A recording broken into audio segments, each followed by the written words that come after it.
Bom dia, meu nome é Maria Clara e eu vim apresentar um caso clínico de tomografia computadorizada de abdômen superior.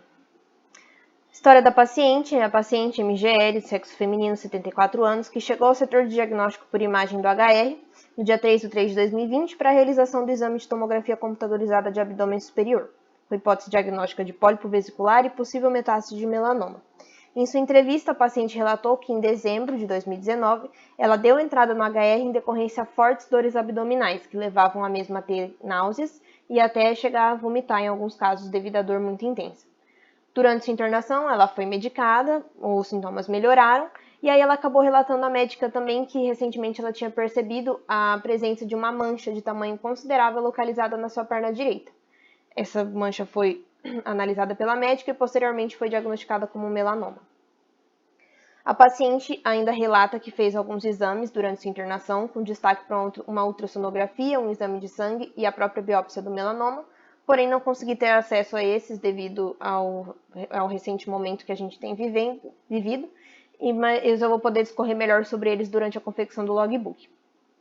Bom, dada a chegada da paciente no setor de diagnóstico por imagem, primeiramente ela foi cadastrada e desse cadastro foi gerada uma ficha, onde nessa ficha havia contido o pedido médico relatando o tipo de exame que a paciente iria fazer. Foi confirmado esse exame e ela foi levada para dentro do setor para a realização da anamnese. Durante a entrevista, foram realizadas todas as perguntas gerais necessárias para a realização do exame de tomografia e a paciente soube responder todas e não apresentou nenhum tipo de restrição para o exame, apesar dela precisar da ajuda da filha para responder algumas das perguntas. Também foram realizadas perguntas mais específicas, voltadas mais para o quadro mesmo da paciente, e ela relatou que a sintomatologia que ela vem sentindo desde dezembro é a mesma, dores no abdômen superior, só que ela relata que as dores têm sido mais tranquilas e menos frequentes do que foi na época que ela foi internada. Ela falou que ela relatou que as dores têm sido mais esporádicas e que a intensidade tem sido bem menor. Ela ainda relatou que o médico solicitou esse exame porque quando ela fez a ultrassonografia, quando ela foi internada, ele encontrou uma alteração. Então, ele pediu a tomografia para confirmar a alteração que ele tinha encontrado no ultrassom, além de monitorar mesmo toda a área do abdômen, já que era a região que ela estava sentindo dor. Ao final da entrevista, foi exposto à paciente que seria necessário o uso do contraste, um contraste iônico iodado, e para melhora da imagem. Todas as dúvidas foram tiradas sobre o contraste, a paciente aceitou, e aí ela assinou o termo de concordância autorizando o uso do contraste e foi levada para ser puncionada. Para a punção, foi realizado todo o procedimento e protocolo para a realização de uma punção mesmo, porém, no momento de inserir o gelco na paciente, foi usado um gelco de tamanho 20, já que a paciente era oncológica e idosa e a sua veia não era tão calibrosa. Então, foi necessário o uso de um outro tipo de gel.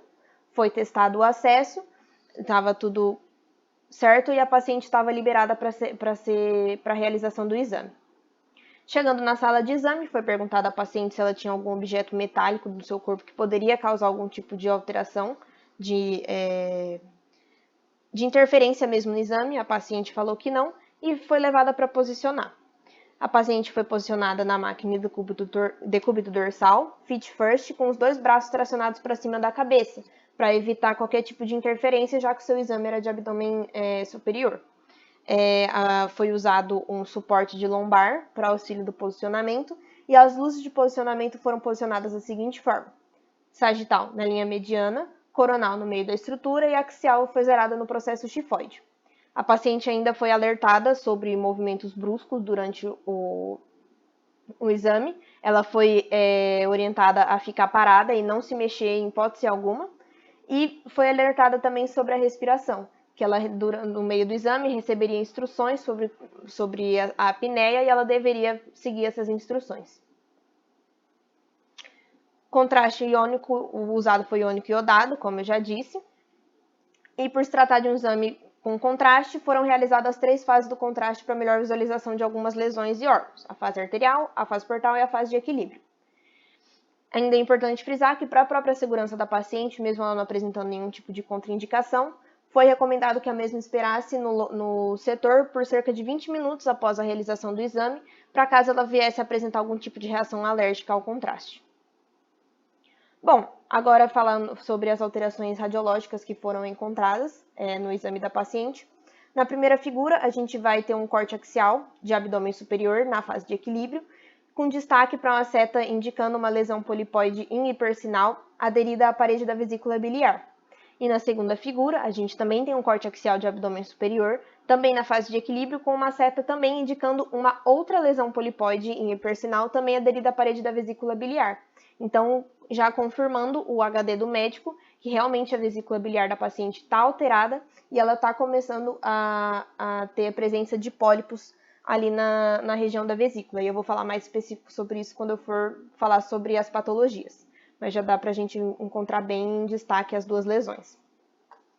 Na terceira figura, a gente vai ter um corte axial de abdômen superior em fase pré-contraste e a seta vai estar apontando, dando destaque para um alargamento de fissura hepática.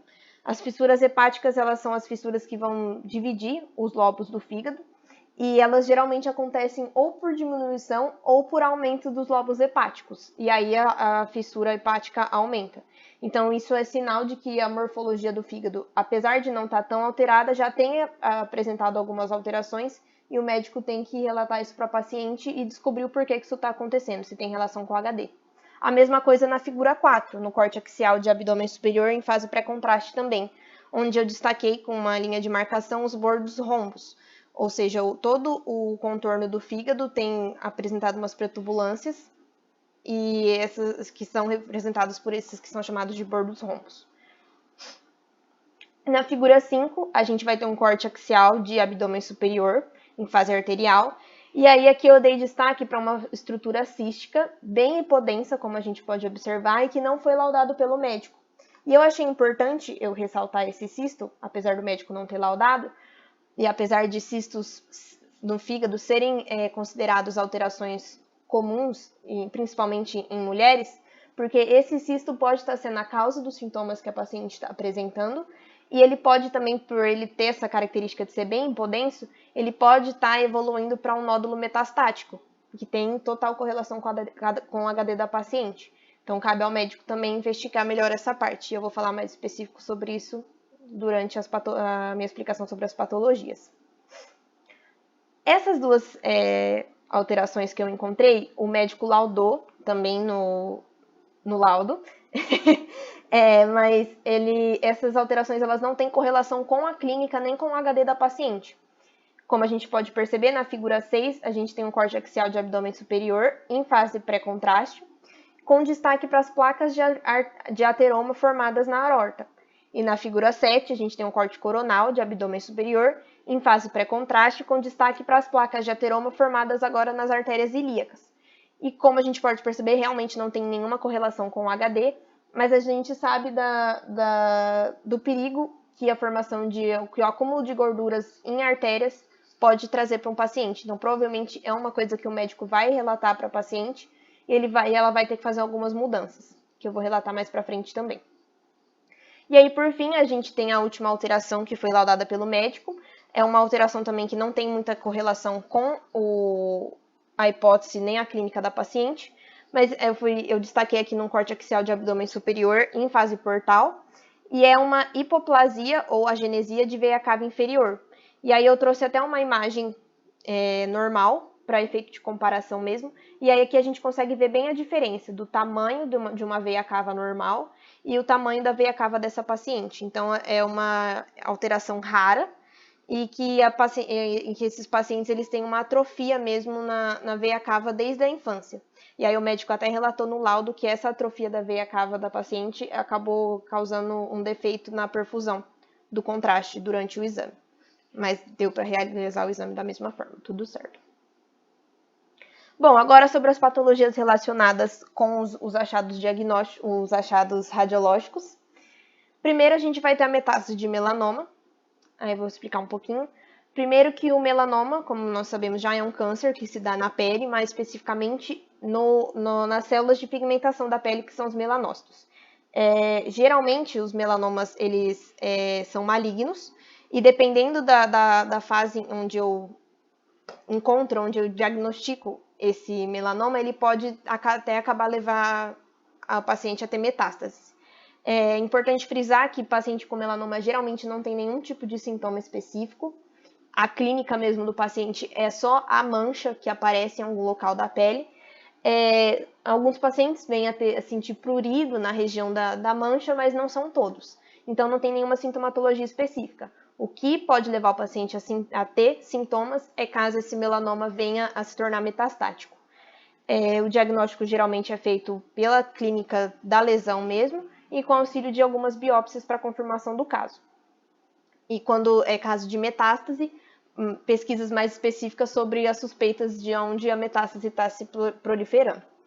E aí eu achei interessante de trazer que geralmente as lesões primárias são encontradas em 22% dos casos nos membros, como foi o caso da paciente, e quando essas lesões de melanoma sofrem metástase, um dos locais mais comuns para onde a metástase vai é para o fígado.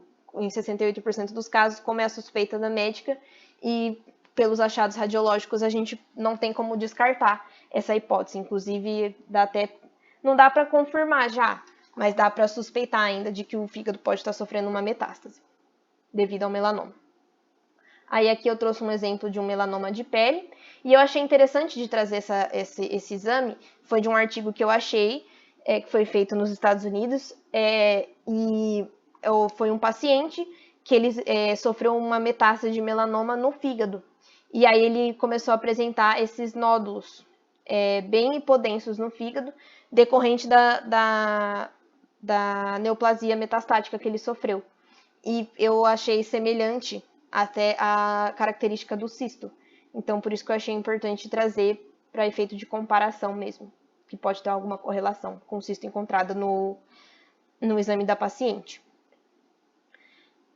Depois, a gente vai ter ainda os pólipos de vesícula biliar, que são lesões que aparecem aderidas à parede da vesícula e acabam se projetando para dentro da estrutura. E essas lesões elas são consideradas raras, mas não porque elas não aparecem muito, é porque elas não são tão diagnosticadas. Porque como a maioria dos pacientes que apresentam pólipos de vesícula não apresentam sintomas, muitas vezes elas acabam passando batido e a pessoa nem sabe que ela tem pólipo na vesícula. Mas por outro lado, essas lesões elas podem sim serem malignas e serem decorrentes de metástases, por exemplo. E aí, quando isso acontece, isso pode acabar fazendo com que a paciente venha apresentar sintomas. E aí, geralmente, os sintomas que a paciente apresenta são sintomas semelhantes a de colecistite. Então, dor no abdômen, inchaço, que se assemelha aos sintomas que a paciente MGL está sofrendo. Para o diagnóstico desses pólipos, é recomendado o padrão ouro, é a ultrassonografia, podendo se usar a tomografia computadorizada para ter um melhor suporte e a gente conseguir visualizar melhor, como que foi o caso que aconteceu aqui, que o médico pediu a tomografia. Aí eu trouxe um exemplo de uma vesícula biliar que teve que ser retirada por causa da quantidade de pólipos, e de uma ultrassonografia que a gente consegue enxergar com bastante clareza a presença do pólipo aqui.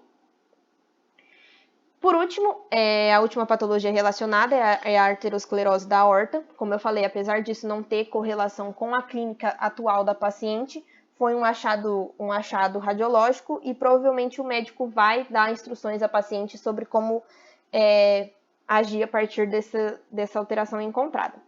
E aí a gente sabe que é um acúmulo de gordura na artéria, que leva à formação de placas e que pode levar a uma série de decorrências, podendo levar a paciente a consequências graves, até como sofrer um infarto agudo do miocárdio.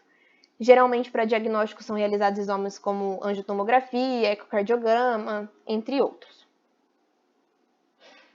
E aí, para tratamento agora, mais especificamente, primeiro sobre a metástase do melanoma, o primeiro passo é determinar em que estágio a doença se encontra.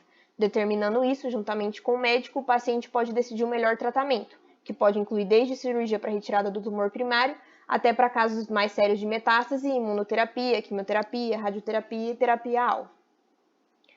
Para os pólipos vesiculares, o primeiro passo aqui é identificar o tamanho dos pólipos. Imagino eu que seja até por isso que o médico pediu a tomografia, para ele conseguir identificar certinho o tamanho, porque aqui é muito importante saber o tamanho dos pólipos.